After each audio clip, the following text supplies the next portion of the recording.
Hello, welcome to Unequal Sequel Extra. Your jazz hands are just ridiculous. I mean, stop them. Stop. Hello, welcome everyone. Welcome to Unequal Sequel. We are a podcast that mainly focuses on sequels. I mean, it's in the name of the podcast, isn't it? We talk about all kinds of sequels, good, bad, unequal, equal. We bend the rules sometimes. Talk about a prequel now and then. Unequal prequel. It still works. We did Barbie and Oppenheimer. Neither of them are sequels. No, that was just such a cinematic event. Yes. Welcome, everyone. Yeah. Thank you for listening. It is now December.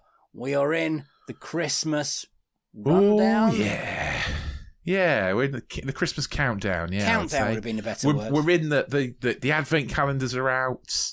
You know, we the elf on the shelf has been extracted from the loft / sent from the North Pole. If anyone with children is playing this, awful things, awful. I hate the fucking elf. Don't like it. Everyone, stop making it a thing. Please. I don't know how it became a thing, but now I'm stuck with it. George has an elf called Kingsley. What is he, a butler? What is going on? He's a little Gloucester rugby elf. He's an elf on the shelf with a Gloucester rugby badge on. And they play at Kingsholm, so he's called Kingsley. That's a good idea. When does that end? What, Elf on the Shelf? Yeah. When I get round to setting it on fire, I think. I don't know. I don't know when it ends. I think as long as children keep the magic of Christmas and the belief in Santa in their hearts, Elf on a Shelf never ends. Wow, it's gonna be 18 going, that fucking that elf moved. He's gonna be 42 and he's like, that elf has eaten all my cheese. You'd be so tired. Every Christmas doing something different. I can't think of stuff to do. I'm past it now. He's just playing the guitar. I've done all the fun stuff, Dave. I've done it all. I've done the snow angels with flour. I've done the open the cheese and put tooth marks in open the fridge and put tooth marks in the cheese. You know, I've done hiding him in the wardrobe. I've done all the stuff. What's hiding in the wardrobe? What's that? How's that fun? Just hide the elf in the wardrobe, and when he opens it, it kind of like falls out at him in the morning. Right. So like the elf is going, Wah! Terrifying. It's fun for me. Yeah, good. Right, let's go on with this cracking episode. It is the Christmas countdown, so obviously we're going to talk about a Christmas film, right? Right? No. But this is a big one. This is a good one. Yes. We are talking about a film that came out on the day, like the actual. Well, I say came out. The premiere, the official premiere, was on the day we're releasing this episode 20 years ago. Wow. Say that back. 20. It's making me feel back old. When we were fresh-faced freshers at university. Just finished our first term. We are talking about Lord of the Rings, Return of the King, which last year we celebrated Lord of the Rings, The Two Towers, the 20th year anniversary. It did very well, so thank you for listening to that. It would make a great companion piece to what we're about to talk about. Yeah. It would be. Yeah, go back and have a listen. Go back. I might even go back and have a listen. I probably should have gone back and had a listen before we recorded this, so I know what we talked about. That would be very unlike us. So, it's released, are we saying the 15th of December? The London premiere? No, the London premiere was the 1st of December, which is the day that this is coming out. This podcast is being released. Why am I thinking the 15th? Ignore me. Yeah, I think it hit cinemas on the 15th. Rightio. Potentially. A big day. Hit cinemas on the 17th in the United Kingdom. But I'm wrong. 1st December was the New Zealand premiere. Of course it was. It's cool because it was in New Zealand first. Only New Zealand first. Obviously. Because everyone was in it or worked in it, apparently. Or at least auditioned for it, according to Jared Christmas. So we're celebrating the 20th anniversary of the New Zealand premiere, which is the first premiere of this movie. So yes, but also it's probably released it's released in December, right? Yeah, 11th of December in the UK was the London premiere, and then general release on the 17th. Yeah, and 3 years in a row, it was a bloody big deal that these films came out Christmas.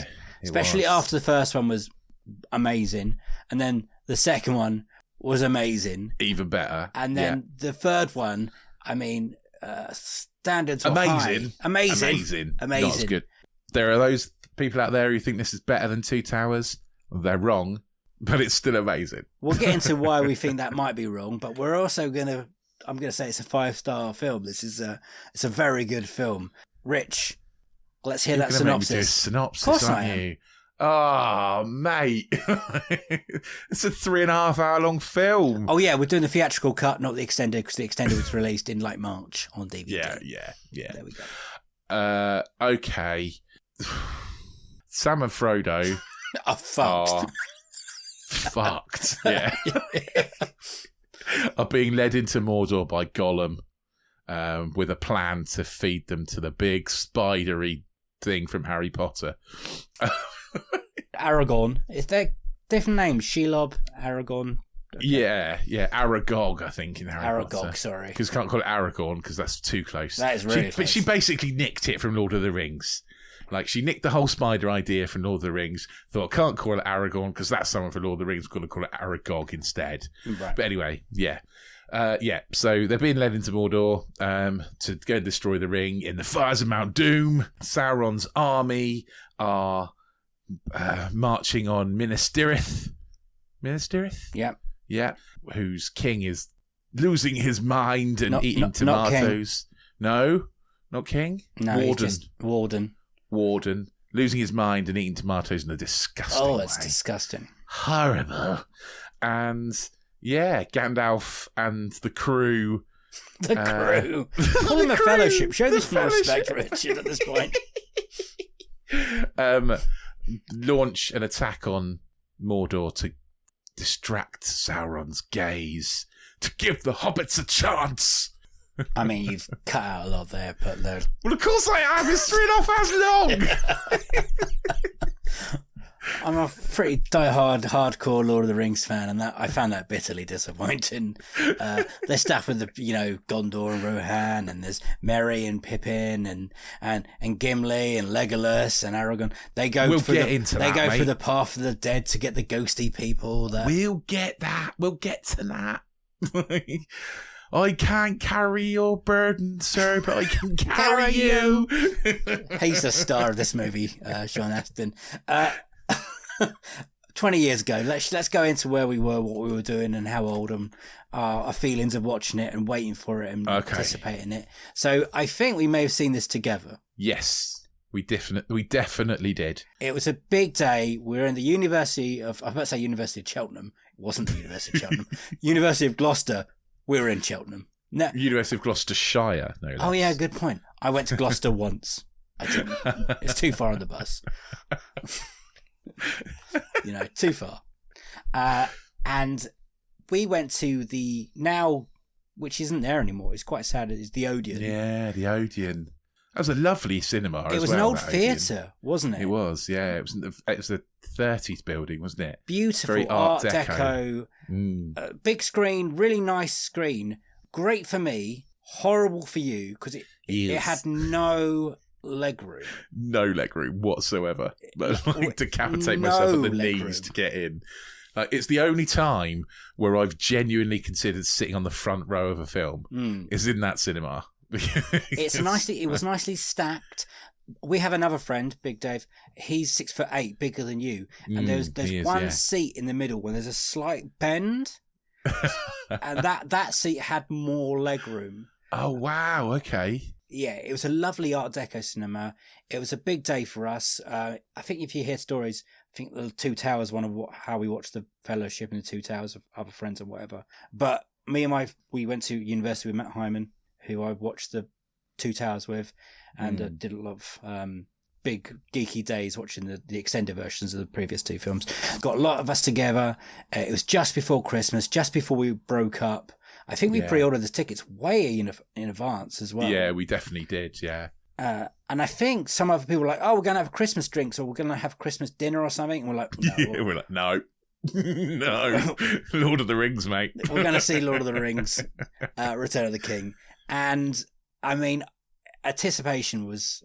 I don't think I've gone into a film so excited for a long time, especially at that point in my life. It was a very We big should deal. say that Dave is so much of a Lord of the Rings fan that on his stag do, Yeah. it's tradition for men in the UK, if you're listening from outside the country, for us to dress up on stag do's or bachelor parties, as you might call them.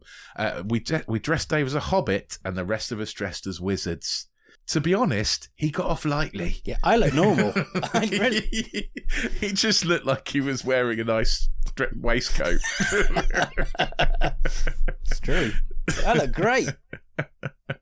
Look great. I had a cape as well. We had a lovely time. Your wizard outfit looked really comfortable though. I insisted on keeping it on. Everyone else got rid of their wizard outfits. I kept mine on the whole night.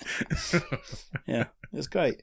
So yeah, Lord of the Rings is a big deal, and watching this 3 hours 15 minutes, whatever it is, 3 hours 12. 3 hours and 21 minutes. Oh, according flew to by. IMDb. Flew by the first time, and I'm pretty sure I saw this in cinema about 5 times. I'm 100% sure. Yeah, I saw it more than once, which is really I saw rare it with different for me. sets of friends, then coming back I watched it home. on my own. Yeah, I think went I between might have done Christmas as well. and New Year and watched it on my own just to get away from people. Because it's a Too long much time. people by that point. So that's 20 years ago. Mm. 20 years ago. And we both watched it this week. I'm not going to lie, I didn't watch it in one sitting because, Christ, I'm busy at the moment, it seems. I did watch it once. Did you? I watched it. Rare for me. Yeah. I watched it in three sittings, and I watched the last hour, as God intended, on my own phone, at work, on my lunch break. Okay. Not ideal then. Not ideal, but I know that film pretty well to talk about it. Still plays brilliantly. Do you think it's aged well? Yeah, I think it has actually. There's not a lot of it that I watched and we were like, that looks ropey. A lot of it looks good. Like, no, I think it's aged pretty well. Yeah, there's one bit when Frodo's kind of running into the volcano near the end. That's what I was going to say. Going into the volcano, that's the only bit that looks a bit like... He looks like he's running on the spot for a little bit, and it looks... I think it looked like that back then as well. I think it did as well. I think I remember going, that's a bit shaky, that bit. You've spent all this money on making Gollum look incredible, and the big Pelennor Fields battle, which still is great, a brilliant battle, not as good as Helm's Deep. No, not as good as Helm's Deep. it plays differently to Helm's Deep. Helm's Deep is it's so in your face and it's so full on all the time. Like there's no break from it. The Pelennor Fields, you're cutting back between Gandalf and then Pippin and then what's going on over there and what's going over there. Oh yeah. And then I am no man. Oh, brilliant bit. Then the ghosts come out at the end and then clear it all up, which is fun, but I still think that for some reason that's a bit rushed. Oh, really? Okay. Yeah. Yeah, Yeah, true. They sort of get through it, don't they? And then done. it's like, on to the next one. Yeah. Yeah. Release me. And then they do, obviously. How do you feel about the ghost people, by the way? Yeah. I think they're all right. I think Did had you read the book before? A long time ago. So I read the book when I was in secondary school. Ooh. I was about 12 or 13, I think, Ooh. quite early in secondary school. So I read The Hobbit first, and then I was like, "There's more." I stopped there. I didn't read all the Silmarillion and all that kind of stuff. No, the extended bits. No, I read Lord of the Rings and then watched Lord of the Rings films, and then I read The Hobbit afterwards after I've seen it all. Oh, okay. But before I've seen The Hobbit in films, and now I think I read The Hobbit every couple of years, to be honest, because it's a nice easy read, isn't it? It's such a small book, and one day we'll delve into the Hobbit trilogy. Well, that's the thing with Tolkien, isn't it? He's like, he created all the lore first, and then went, I should probably write a kid's book with it in. Like, I've created this whole world in my head. Yeah, I should probably write a book based there, shouldn't I? Yeah. So just bash the Hobbit out, something to do. Which is it better, the book? I think I might like The Hobbit more just because it's less work. It is less work, and it goes so quickly, the book. Boom, the boom, book is boom. loads better than the films. Oh, yeah. The Hobbit 100%. films they're stretched too thin, I think. I think that's what's different to this film and the book. The book, and I mean, I know a lot of people take the piss out of this film for the many, many endings. It does have many, many endings. But the book has more many, many endings. But one of those endings has my favourite bit from the movies, which shouldn't be my favourite bit, but it is. Is it you kneel for no man? No. It's the bit where Frodo forgets Legolas's name. What? Do you not know that this bit? No. When they're all coming in, like when he's waking up and it's all like, ah! Yeah. And they're all coming in and he's like, Gimli, Yeah. Aragorn. And the Legolas comes in and he's like, ah. Remind me who you are. Literally says everybody's name but forgets who Legolas is. Oh, this guy. Are you part of the Fellowship? I mean, to be fair, he hasn't seen him for since the first movie, and even then it's like 4 minutes. So you do kind of forget that a lot of these characters haven't been together since the end of Fellowship. Like, well, Frodo and Sam hadn't been with any of these characters for 2 movies. Most of it, yeah. But everyone feels so connected, which is one reason why the film's so good. That it does feel like a big, well-told story. And everything gels and melds together so well. You can sort of it's almost as if the bits where you see Sam and Frodo are Gandalf seeing, because Gandalf can see them, can't he, in his mind? It's almost the way they cut it. It's almost like that's Gandalf seeing them. That's why it feels so connected, I think. That's an interesting way of looking at it. I've never. Oh, no. That's the way I always sort of read it. I just thought it was brilliant edited and a brilliantly made film. It is brilliantly edited, absolutely. Do you know how? Do you want to guess what it won the Oscars that year? The only ever Oscars I've ever stayed up and watched because I was all so of excited. them, hopefully. It would have won effects, definitely. And it must have won editing, surely. I can make this. The only ones it didn't win, I think, Rich, were actor, actress, supporting actress, supporting actor. Because everything else, best film, best director, best writing, best film editing, best art direction, best costume, best makeup, best music original song, best sound mixing, best visual effects, all went to Lord of the Rings. And it's a bit sad because I don't think the way this film has been made is any different to the other 2 films. But it seems like they were saving it up. They saved it up, yeah. And then it's this is almost payoff. all those awards are for all 3 films, not just for this one. And I almost feel like it's a shame that, Ian McKellen should have got Best Supporting, right? That's... Well, in this film, there's arguments to be had for, I reckon, Ian McKellen.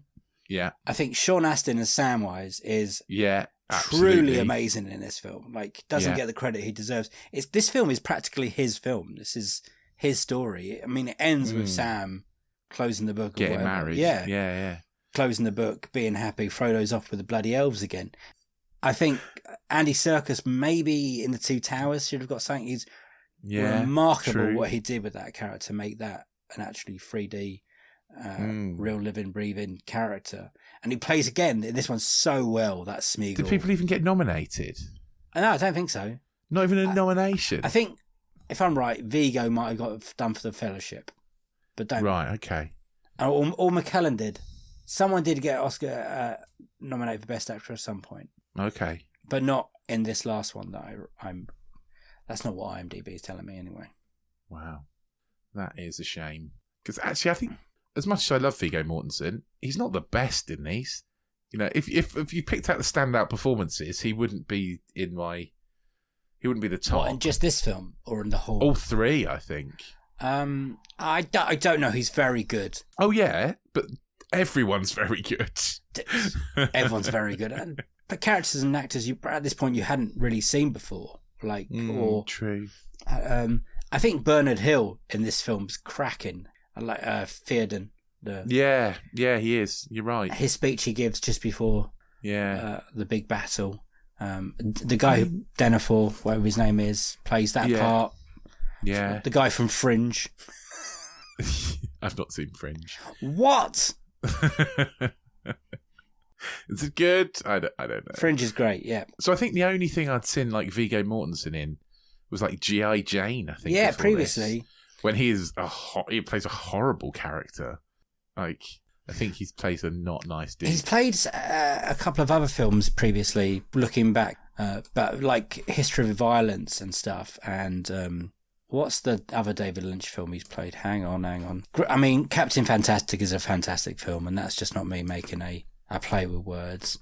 On the Road is the most depressing movie I've ever seen in my life. Oh yeah, these are all since, yeah. Eastern Promises. I'm just talking about good ones. But before that, he was in 28 Days with Sandra Bullock. Don't think I've seen that. I've heard of it. I don't think I've seen it. I know where I've seen him beforehand. Daylight with Sylvester Stallone. Oh right. No, Have you I've ever not seen that either. film? No. It is when there's they're in a tunnel in New York or something, and it collapses, and there's a water is rising. Anyway, they send him in. He's a free climber, and he's very confident in his skills. He gets crushed by a rock. Oh right, okay.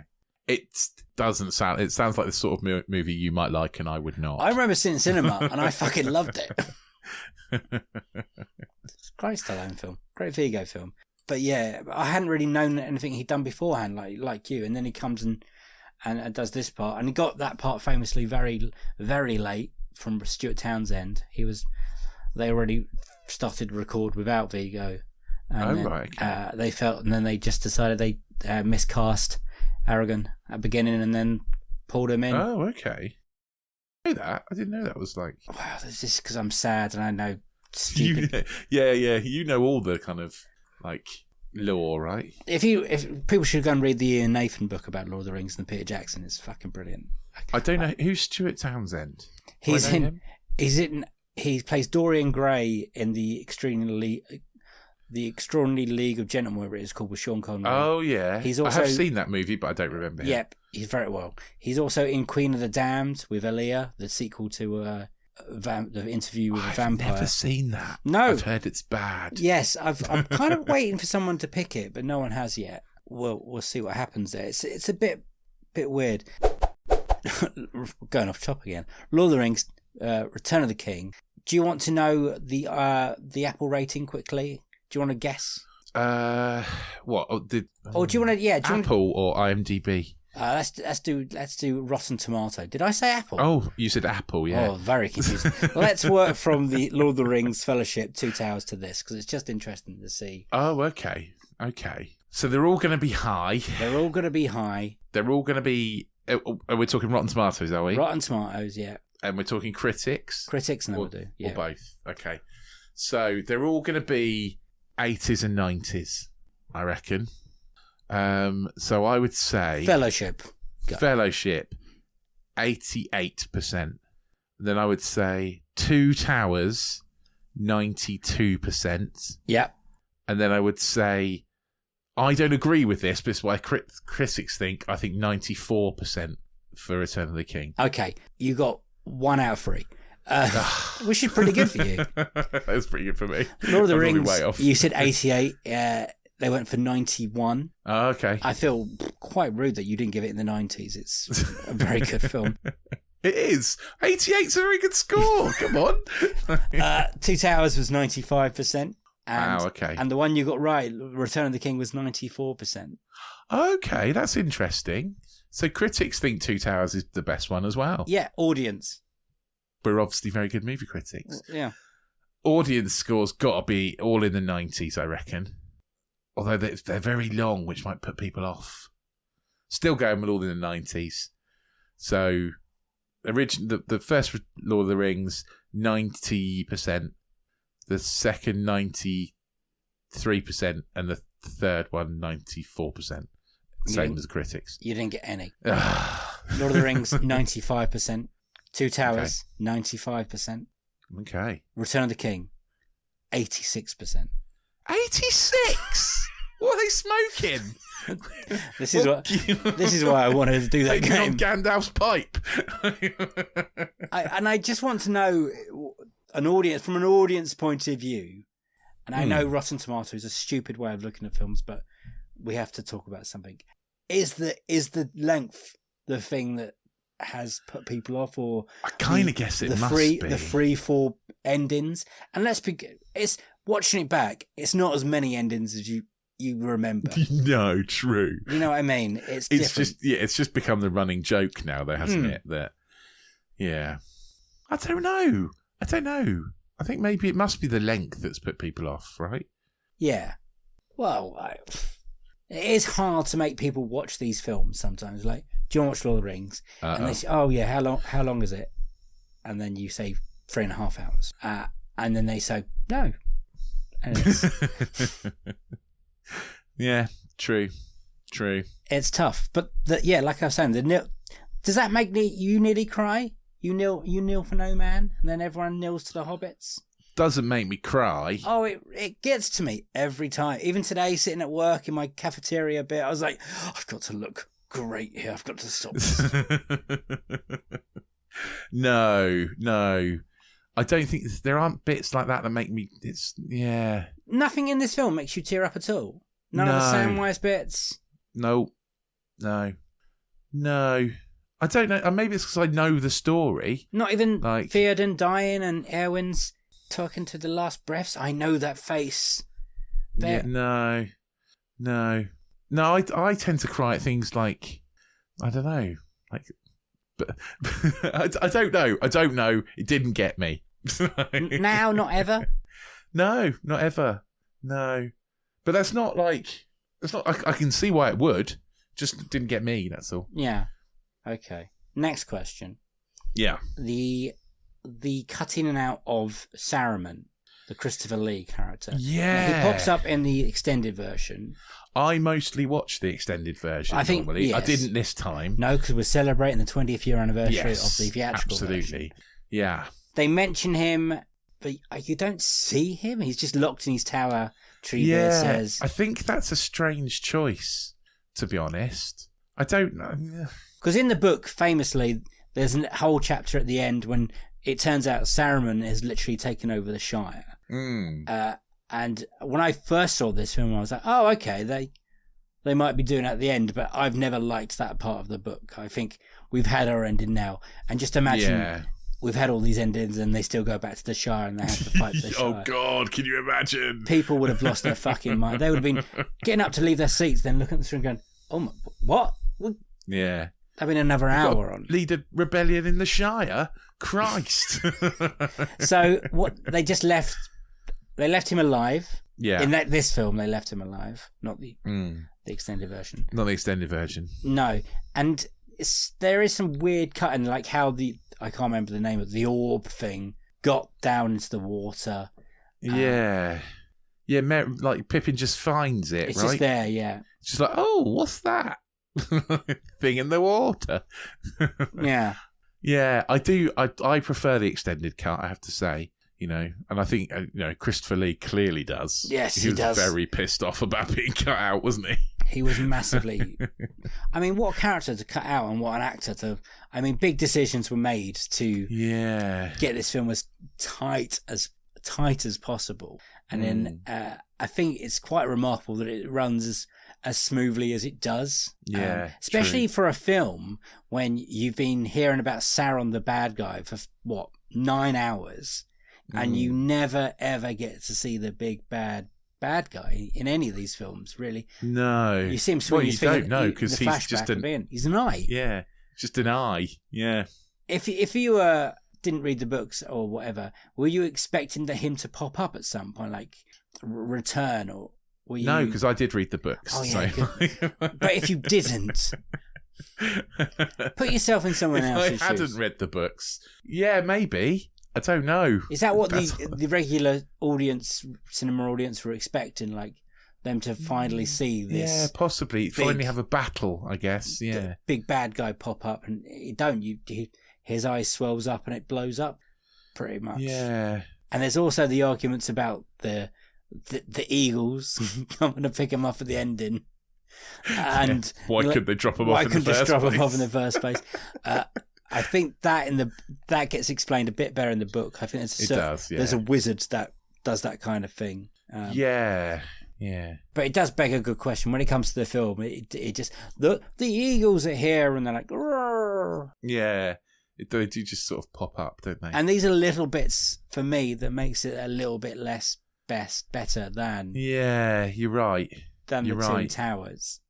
I'd never really been minor. able to pin it down as to why it wasn't as good as the Two Towers before. It's Helm's Deep. And I think that's what it is that Helm's Deep is a better battle, and there are too many ever so slightly, and I mean slightly, like a hair's breadth, clunky bits, very slightly, very slight wonky bits. I think the battle's great. I love the last battle as well. The Frodo battle when they get surrounded.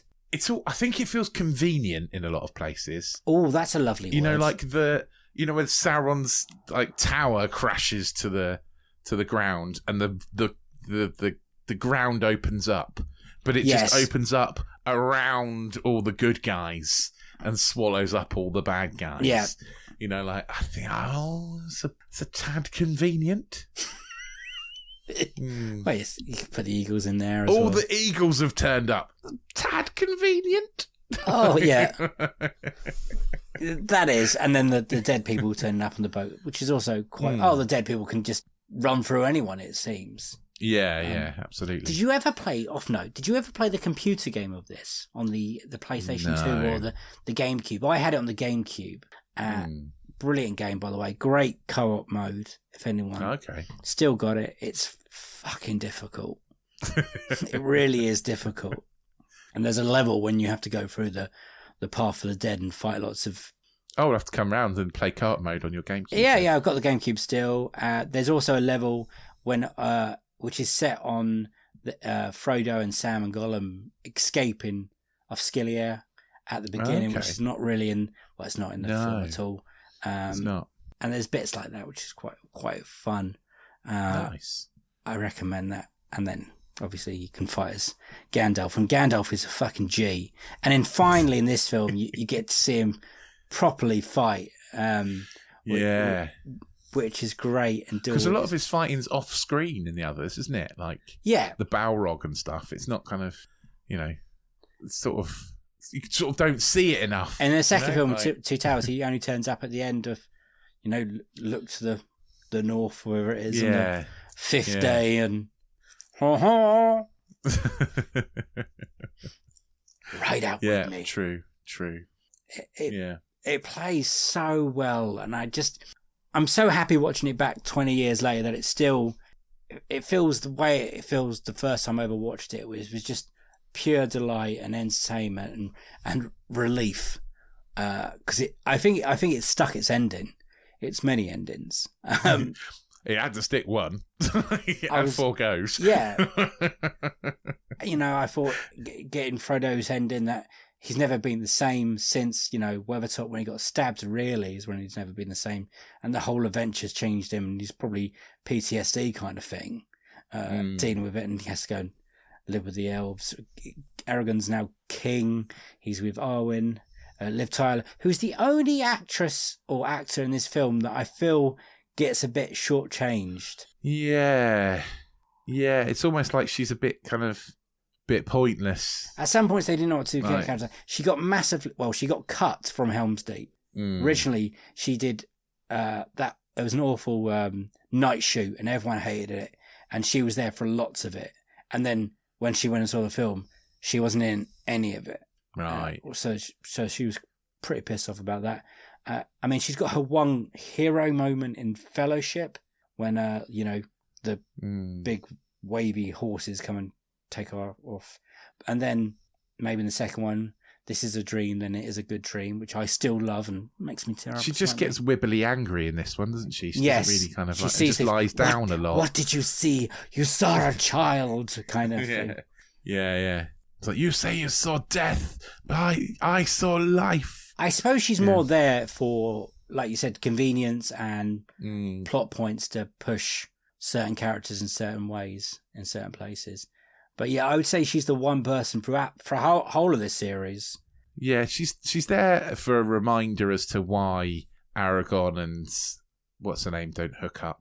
I can't remember. Yes, which is a weird relationship, right? I don't think they quite handle that brilliantly. No. Well, they're sort of attracted to each other, but they kind of. But not she enough, takes her, you know? his like, giving her a cup as saying, "Yeah, let's get together" or something. Yeah. Yeah. Apparently, well, who knows? Middle Earth, maybe that's. But in the book, she ends up with Faramir. There's a chapter of meeting Faramir in the hospital bit of Gondor, and and that's why at the end of this film they're standing next to each other and they kind of look at each other. Oh, gotcha! And you're like, oh, they're together. There's something for the fans. Faramir kind of very relaxed about his dad dying in a fiery inferno. Well, it was a shit. I mean, it was a shit. Don't get me wrong, but it's still his dad. Still a bit like when he says, "You wish I would die instead of Boromir," and then he says, "Yeah, I wish that." Yeah, like, whoa, you can get in the bin. And then he knows he has to ride to his death, and it's like a dance to his death. And I think it's so lovely played, that scene, when it just cuts to one orc come up, and then you go to the horses, and then you cut again, there's a few more orcs. Yeah, and then it cuts back, and then it comes back, and there's fucking load of orcs. And you're like, Baron Arrows, really. I mean, it's just great. And what makes this film so good, it just makes it feel so real. Like, the costumes and the New Zealand as a location itself. It's beautiful. Oh, God, I want to go to New Zealand, do the Hobbiton tour. I know we have a few New Zealand listeners. If you're listening from New Zealand, please tell your friends. Yeah. Get your friends into this podcast. We really want to come and do a tour of New Zealand. We'll come and do Unequal Sequel live in New Zealand. So Dave can go on the Hobbit tour, the can make this Lord of the happen. Rings tour. Yeah, I can talk people into that. You can't see this on the podcast, but Dave is your perfect Hobbit. Like, he really is. Dave needs to go to Hobbiton. I feel like I missed out not auditioning for The Hobbit. Yeah, you should have, mate. I really would have like given that a crack. I could have beaten Martin Freeman, but I was too young for the Hobbits to be in this film. And I do kind of see myself as a lot of Hobbits. Like, if I was in this, like you said, which character would you be in Lord of the Rings? I'm like, oh yeah, I'll be Merry or Pippin probably. I wouldn't even put myself as Frodo. That'd be the main part. I would be like elf escort number 1. No, I might be a dwarf. I'd about to say you're definitely a dwarf. I know you're 6'4", but cut your legs off. I'm 6'6", mate. Give you 2 inches back. Not long.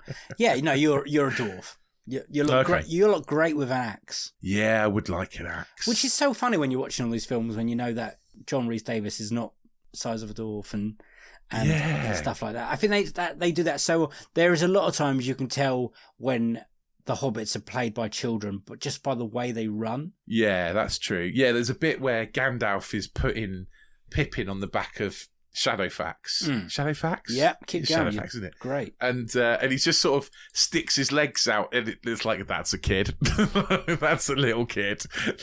Sometimes the masks are quite obvious. It's just little kids with prosthetic, scary masks on a lot.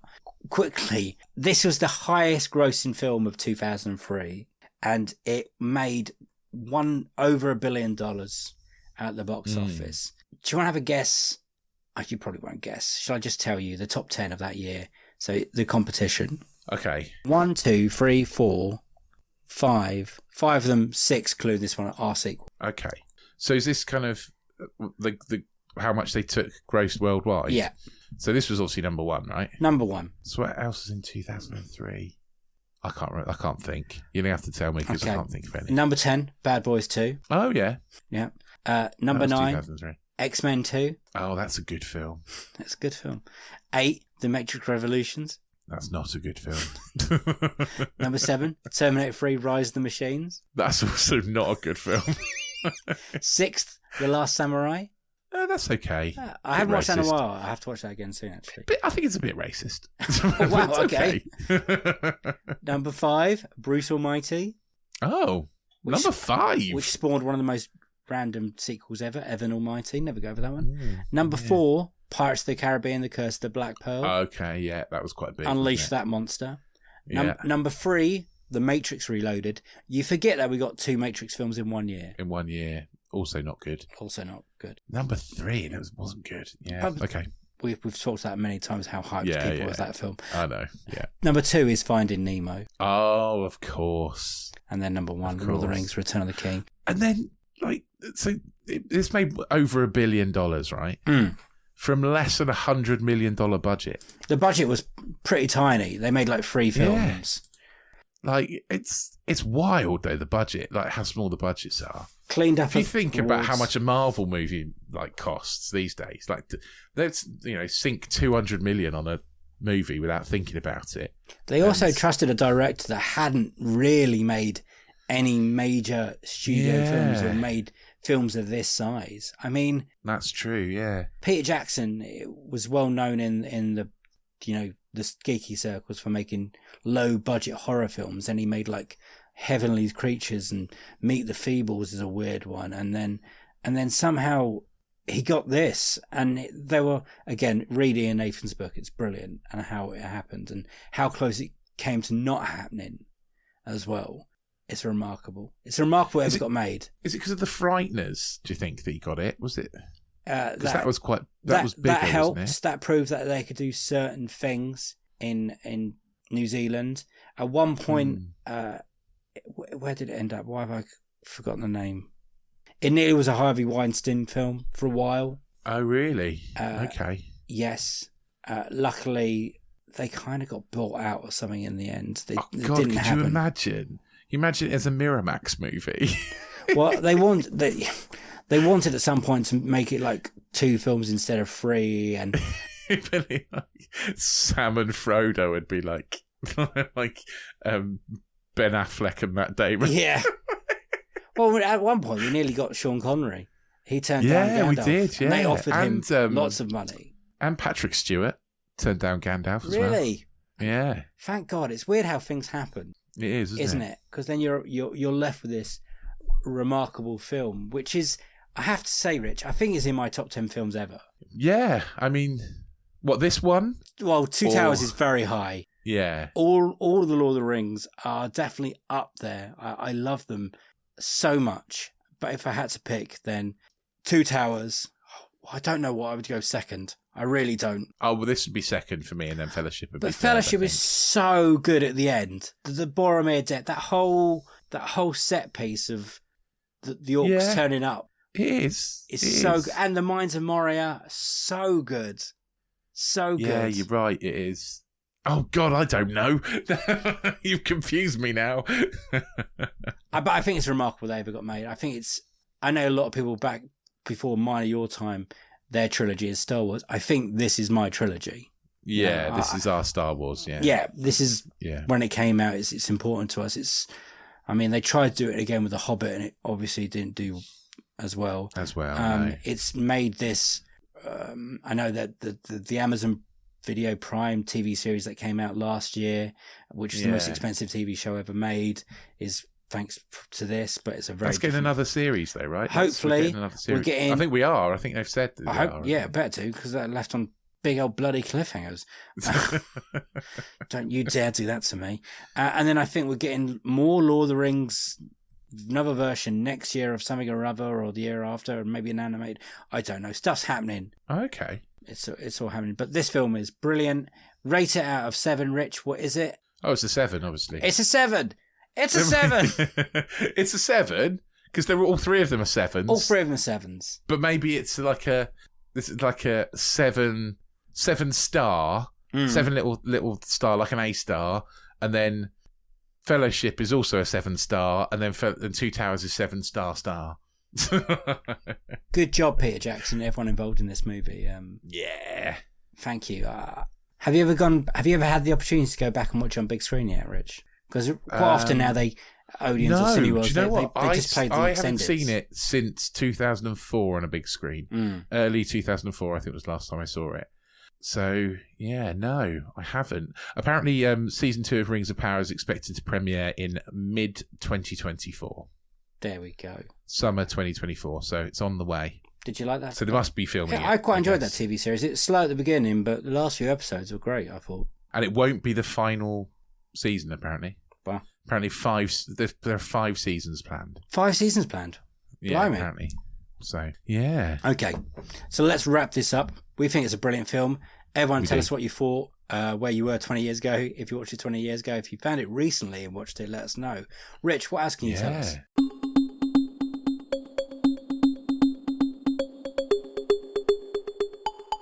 Well, talking about finding things recently, then if you just recently found us and this podcast, you can go back and listen to all our other episodes. We're been a bit light on interview episodes recently. You just had to put up with me and Dave doing our rambly chats. But if you want to go back and listen to all those interview episodes, then you can do. There are loads of them. They're really, really good. We've got some really good people on there. We're also lining up some incredibly good people for season 6. So I'm if it all pays off, it's going to be worth it. It's been really difficult getting people tied down this for season 6. The most difficult yet, I think. I blame Twitter. But if it pays off, oh my days, this is going to be good. It really is. So keep your fingers crossed for that. Season 6 be coming soon in early 2024. So yeah, we'll see you back then for more interview episodes. If you love us, tap us out a little review. If you're on iTunes, Apple Podcasts, whatever it's called, give us 5 stars, give us a little rating, write that out for us. Really helps other people find the podcast, which is what we want. According to Spotify, we've had a 66% growth in listeners this year. So let's keep that up. We like those numbers. So yeah, that means we've gone from like 3 listeners to 9. So yeah, thanks for that. That's true. Yeah, let's keep that going.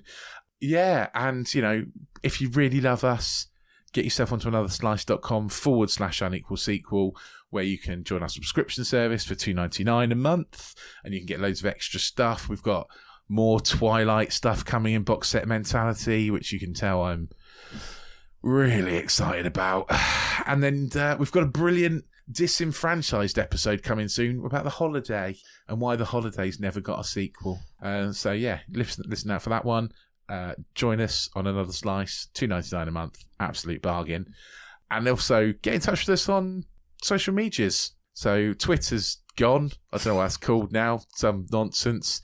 I don't think we'll be on it for much longer, to be honest. But you can find us on Threads. You can find us on Blue Sky. You can find us on TikTok, on Instagram, on Carrier Pigeon. You can send us an email. We're at Unequal Sequel, all those things, and we're unequalsequel@hotmail.com if you want to drop us an email, which lots of you do. We really like. And we will read out all your messages and emails in the end of month roundup. Might not be an end of month roundup. It's going to be a different end of month roundup, I think. Yeah. Can I just drop in? If you've got anything to send, please send it now when you hear this. Ask us any questions, any sequel stuff. Get them in, because we'll do like a mailbag kind of special if we have enough. Yeah, don't wait to the end of the month, because Christmas is in the way. and Dave will be in a different country. Yes, that is true. So we are going to try and do some sort of transatlantic episode potentially, but that might not pay off. So, watch this space. We kind of have our schedule nailed down for the rest of the month, so we'll see what happens. Thank you, Richard. Great stuff as always. You're nearly there for this year. Congratulations. Thank you everyone for listening. Yes, thank you for the people on the Spotify Wraps who's, were up there, and that's very nice to see. And thank you. I'm very happy with my Spotify Wraps, music and podcasts. My number one person I listened to this year apparently was Eminem, because apparently it's still 2001 and in my head. So thank you everyone. I've got nothing to say. It's a bye-bye from me. Bye-bye. And it's a bye-bye from him. Bye-bye from him. Bye. That was weird. I said it twice. You stopped. Oh, did I? Okay, that's weird. See you next week. Sequel to this week. Have a good one. Bye-bye. I think my internet connection went a bit wibbly. Yeah, because I made a joke and you didn't laugh. Okay, sorry. Do you want to laugh and you can edit it in? Yeah, I'll just do one now. Yeah, good one.